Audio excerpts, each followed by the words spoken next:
Smoking causes cancer, smoking kills. புகைப்பிடித்தல் புற்றுநோயை உண்டாக்கும் மற்றும் உயிரை கொல்லும். Consumption of alcohol is injurious to health.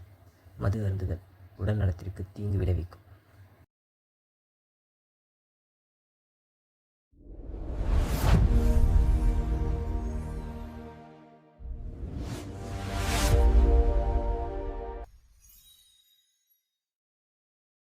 இருள் உங்களை அச்சுறுத்தும். தனிமை உங்களுக்கு நீங்கள் யாருங்கிறத உணர்த்தும். மர்மம் உங்களை குழப்பும். ஆனால் இப்போ அது மூணும் கை கோத்துருக்கு. பகலில் மறைந்து இருளில் விளிரும் அந்த அனங்காபுரி கிராமத்தோட மர்மம் ஒரு சின்ன குடிசையில் இருந்துச்சு. இப்போ அது வெளில வந்துட்டு அடுத்து என்ன நடக்க போகுது பார்ப்போம் வாங்க. அனங்கு, இம்பேக்ட் ஆஃப் த கியூரியஸ்.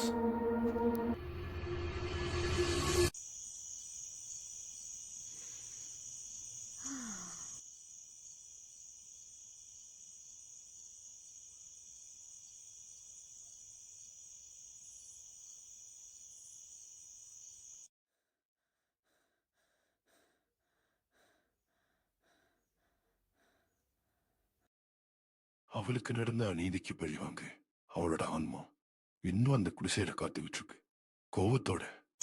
இந்த கண்ணை மூடி திறக்கிறதுக்குள்ள இருட்டிட்ட என்ன நடந்துச்சு? இந்த கிராமத்துல பகல்லே வழி தெரியாது. இப்ப என்ன பண்றதுன்னு தெரியலையே கடவுளே.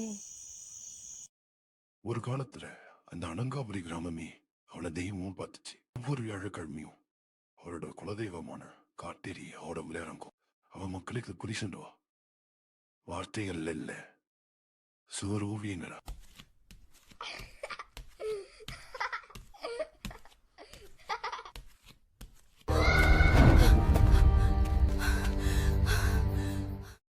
ஆனா அது ரொம்ப நாள் நீடிக்கல. அவளை கடவுளா பார்த்த மக்களோட கண்கள் அவளை குற்றவாளியா பார்க்க ஆரம்பிச்சிச்சு.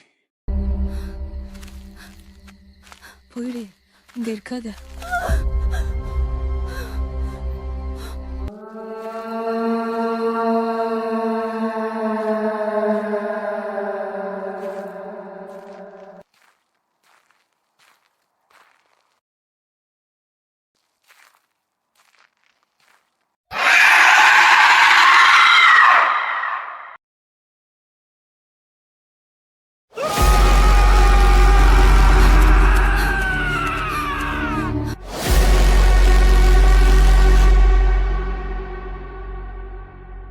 ஐயோ, இருட்டி போச்சே.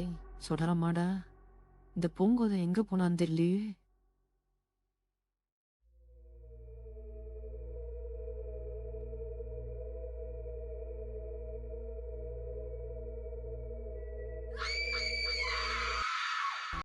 மாந்திரிகர்கள் காட்டேரி பூஜை பண்ணி அந்த குடிசையை சுத்தி சில மாந்திரிக கட்டுகள் போட்டிருக்காங்க. அதை மீறி அவனால வெளில வர முடியாது. ஆனா இதெல்லாம் அந்த குடிசையோட கதவுகள் திறக்கப்படாத வரைக்கும் தான்.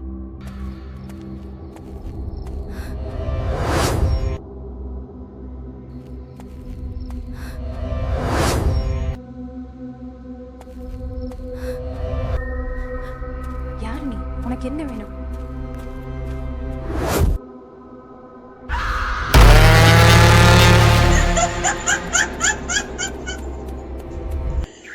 அன்னைக்கு அந்த கிராமம் அவளை கைவிட்டுச்சு. ஆனா இன்னைக்கு அந்த கிராமமே கைவிடப்பட்டப்போ அந்த மக்கள் தான் தவற உணர்ந்தாங்க. ஆனா என்ன பண்றது, அவ மன்னிக்க தயாரா இல்லையே.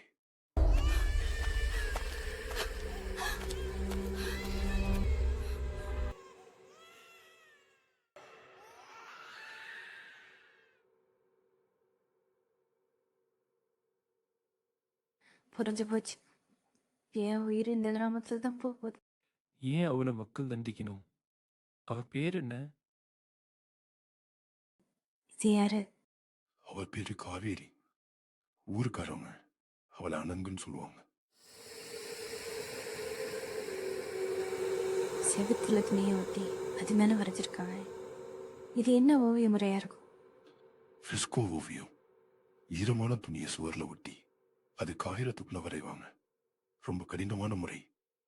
அதுல அவ கைக்கு இருந்தவன் மக்களோட எதிர்காலத்தை ஓவியமா வரைஞ்சு காட்டுவா. அங்க ஏதோ நெருப்பு எரியிற மாதிரி இருக்கு. அதனாலதான் அந்த ஊர் மக்கள் ஒவ்வொரு காவேரி பூஜைக்கும் பிள்ளை துணிகளை வச்சு படைச்சு அதை கிராமத்துக்கு நடுவுல கொண்டு போய் வச்சு எரிச்சிடுவோமே. எரிச்சிட்டு திரும்பி பக்காம வந்துருவாங்க.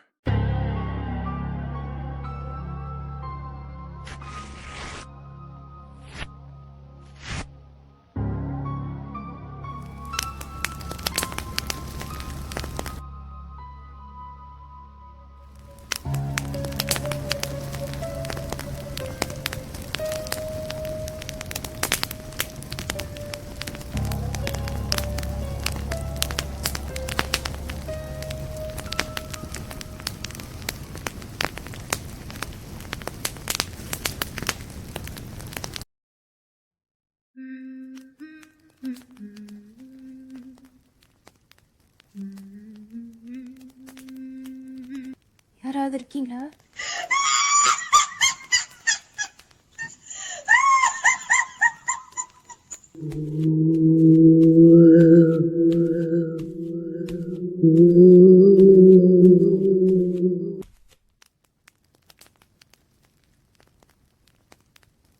மிராச நரசிம்ம பூபதி அவர் மட்டும் காவிரியோட வாழ்க்கையில வராம இருந்தா இன்னைக்கு இவ்வளவு பிரச்சனை இல்லை.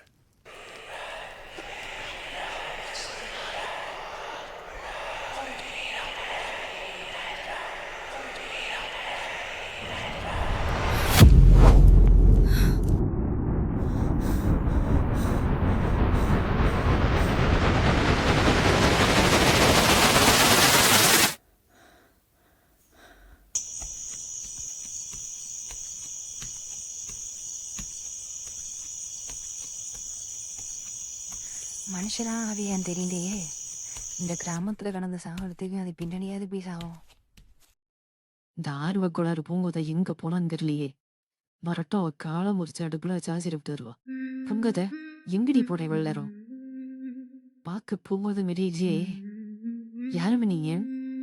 எங்கேயோ கூப்பிடுறாங்க. இவங்களை நம்பி போலாமா? வேற வழி இல்ல, பூங்கோதைக்காக போய் தான் ஒண்ணு போல இருக்கு.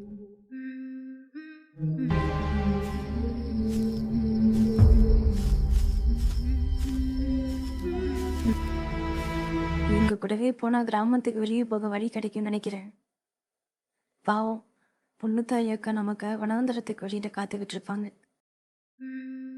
என்ன ஆனாலும் சரி, இன்னைக்கு பூங்கோதை இல்லாம வீட்டுக்கு போக கூடாது.